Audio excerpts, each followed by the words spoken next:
Assalamualaikum warahmatullahi wabarakatuh.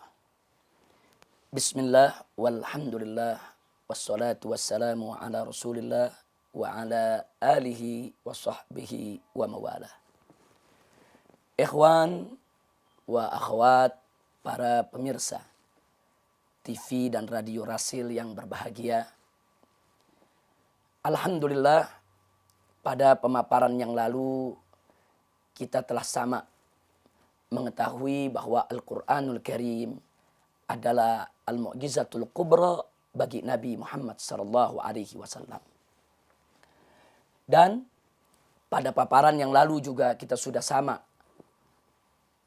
membacakan firman Allah Subhanahu wa taala dalam surat Fussilat ayat 53. A'udzu billahi minasyaitonir rajim. Bismillahirrahmanirrahim. Sanurihim ayatina fil afaq wa fi anfusihim hatta yatabayyana lahum annahul haq.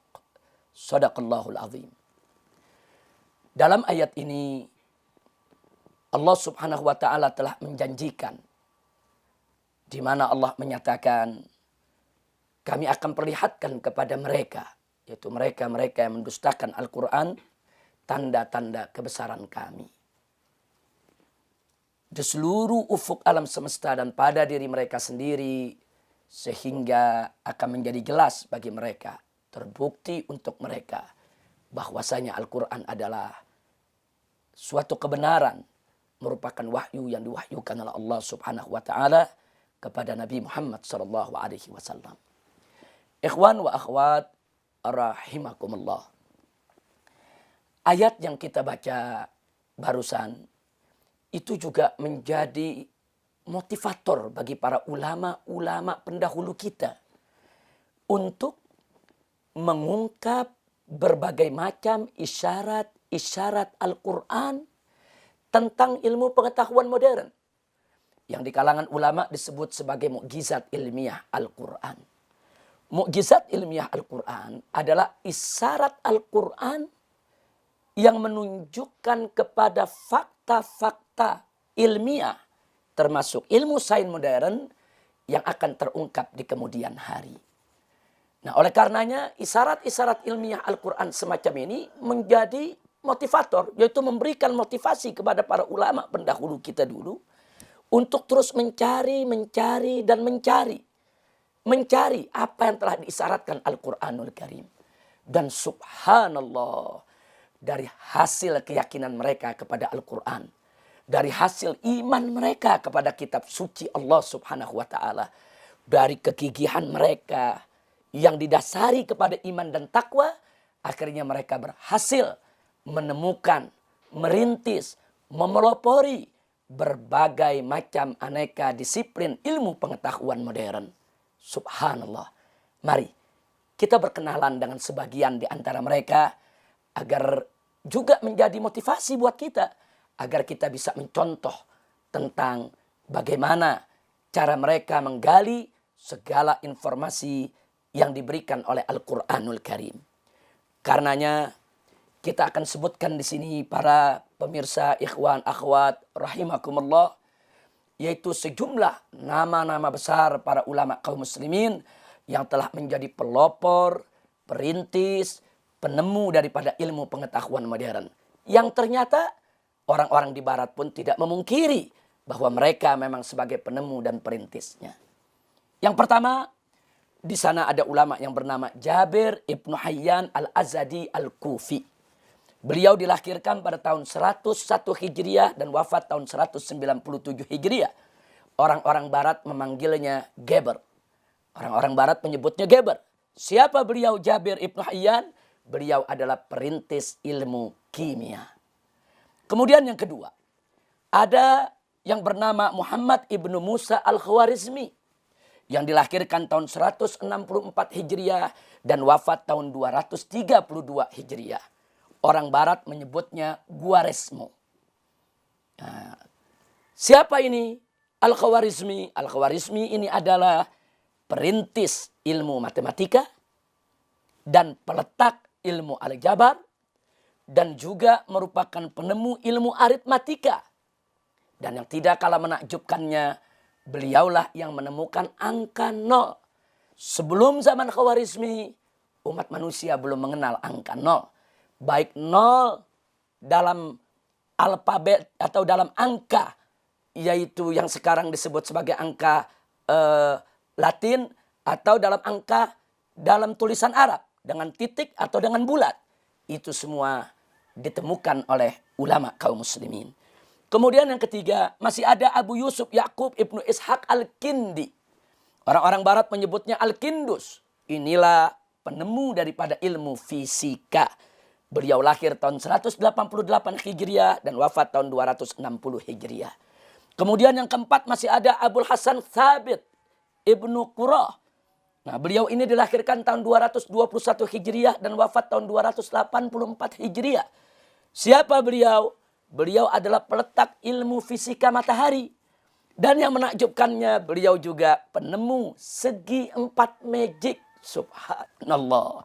Segi 4 magic itu adalah satu persegi yang dibagi menjadi 9 kotak, yang kemudian setiap kotak diisi dengan angka-angka, yang kemudian hasil jumlah daripada angka-angka tersebut, baik kolom atau baris ataupun diagonal, semua jumlahnya adalah 15. Subhanallah. Nah, kemudian masih ada lagi yang kelima, yaitu Abu Abdillah Muhammad Ibnu Jabir Al-Battani, yang lahir pada tahun 240 Hijriah dan wafat tahun 317 Hijriah. Nah, beliau ini di barat disebut Al-Bateknius. Al-Bateknius maksudnya adalah Jabir Al-Battani, Ibnu Jabir Al-Battani. Siapa beliau? Beliau adalah peletak prinsip trigonometri. Beliaulah yang menemukan sin, kos, tangen, dan kotangen. Subhanallah. Kemudian masih ada lagi selain mereka, yaitu Abu Bakar Muhammad Ibnu Zakaria Ar-Razi. Di barat disebut Razes. Beliau adalah bapak kimia klinik kedokteran. Kemudian yang ketujuh masih ada lagi Abul Qasim Khalaf Ibnu Abbas Az-Zahrawi, yang dilahirkan tahun 325 Hijriah dan wafat tahun 404 Hijriah. Beliau adalah perintis ilmu bedah kedokteran. Kemudian masih ada yang kedelapan Abul Wafa Muhammad Ibnu Muhammad Al-Buzjani, yang dilahirkan tahun 328 Hijriah, wafat tahun 375 Hijriah. Inilah perintis geometri dan perumus kalkulus. Subhanallah. Kemudian masih ada yang kesembilan, Abu Ali Al-Hasan Ibnu Al-Haythami Al-Basri, yang lahir tahun 354 Hijriah dan wafat tahun 430 Hijriah. Di barat disebut Afenetan. Afenetan. Siapa beliau? Beliau inilah peletak dasar ilmu fisika optik dan penemu kamera. Subhanallah, ternyata kamera itu juga yang menemukan ulama kaum muslimin. Kemudian yang ke-10 masih ada Abu Raihan Muhammad Ibnu Ahmad Al-Biruni, yaitu yang lahir tahun 362 Hijriah dan wafat tahun 442 Hijriah. Di barat disebut Al-Boron. Nah, siapa beliau? Beliaulah peletak sains modern dan beliaulah penemu ilmu geografi. Dan menakjubkannya, beliau inilah yang menemukan garis lintang dan bujur. Sebagaimana kita ketahui bahwa lintang dan bujur itu sangat berperan dalam ilmu pelayaran, ilmu penerbangan. Bahkan juga GPS saat ini yang terkenal banyak dipakai orang, itu bergantung sekali kepada garis lintang dan bujur. Kemudian masih ada yang ke-11, yaitu Abu Ali Al-Husain Ibnu Abdullah Ibnu Sina. Di barat disebut Avicenna. Dilahirkan tahun 370 Hijriah, wafat tahun 428 Hijriah. Nah, beliau inilah bapak ilmu kedokteran. Dan apa prestasi beliau dalam dunia kedokteran? Di samping beliau meletakkan dasar-dasar ilmu kedokteran, beliau adalah penemu alat suntik. Dan beliau juga penemu daripada obat bius. Subhanallah walhamdulillah. Nah, kemudian yang ke-12 masih ada Abul Fath Umar Al-Khayyam. Beliau ini seorang penyair yang hidup dari tahun 440 Hijriah sampai 525 Hijriah. Tapi menakjubkannya, ternyata beliau bukan hanya pandai bersyair, tapi beliau adalah penemu ilmu geometri analisa. Subhanallah. Yang ke-13 masih ada Abu Marwan Ibnu Zuhr, yaitu yang hidup dari tahun 464 sampai 557 Hijriah. Di barat disebut Avenzoar. Siapa beliau? Beliaulah yang mengembangkan ilmu kedokteran Ibnu Sina. Yang akhirnya beliau inilah yang menjadi guru daripada dokter-dokter yang ada di seluruh dunia.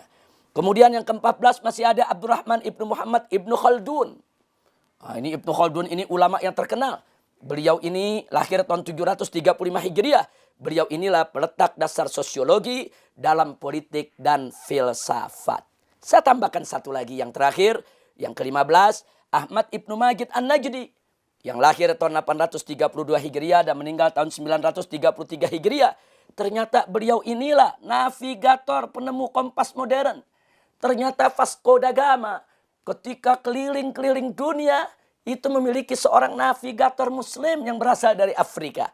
Bernama Ahmad Ibnu Majid An-Najdi. Vasco da Gama tidak akan pernah sampai ke benua Amerika. Tak akan pernah sampai ke benua-benua lainnya tanpa navigator ulungnya yang tidak lain dan tidak bukan adalah Ahmad Ibnu Majid An-Najdi yang merupakan penemu daripada kompas modern. Subhanallah, walhamdulillah, wala ilaha illallah, wallahu akbar. Akhirnya, ikhwan, akhwat, para pemirsa radio maupun TV Rasil yang tercinta, sengaja kita sampaikan ke-15 nama tadi. Kalau kita mau sebutkan semua, tentu tidak cukup waktu yang singkat. Bahkan kalau kita mau tuliskan riwayat hidup mereka dengan semua penemuannya, yaitu akan menjadi buku yang berjilid-jilid. Paling tidak 15 nama kita sebutkan itu sudah cukup untuk mendorong rasa syukur kita kepada Allah Subhanahu wa taala dan harus menjadi pendorong juga bagi kita untuk meniru langkah mereka. Kenapa mereka bisa menjadi perintis? Kenapa mereka bisa menjadi penemu ilmu-ilmu pengetahuan modern? Karena mereka ikut Al-Quran, tunduk kepada Al-Quran, menggali Al-Quran dan termotivasi oleh Al-Quran. Mudah-mudahan ke depan dari kita semua ikhwan wa akhwat akan lahir penemu-penemu, perintis-perintis ilmu pengetahuan ke depan yang lebih canggih lagi dengan dimotivasi oleh ayat Al-Quranul Karim. Mudah-mudahan manfaat untuk kita semua. Akhirnya hadani Allah wa iyyakum ila siratihil mustaqim. Wassalamualaikum warahmatullahi wabarakatuh.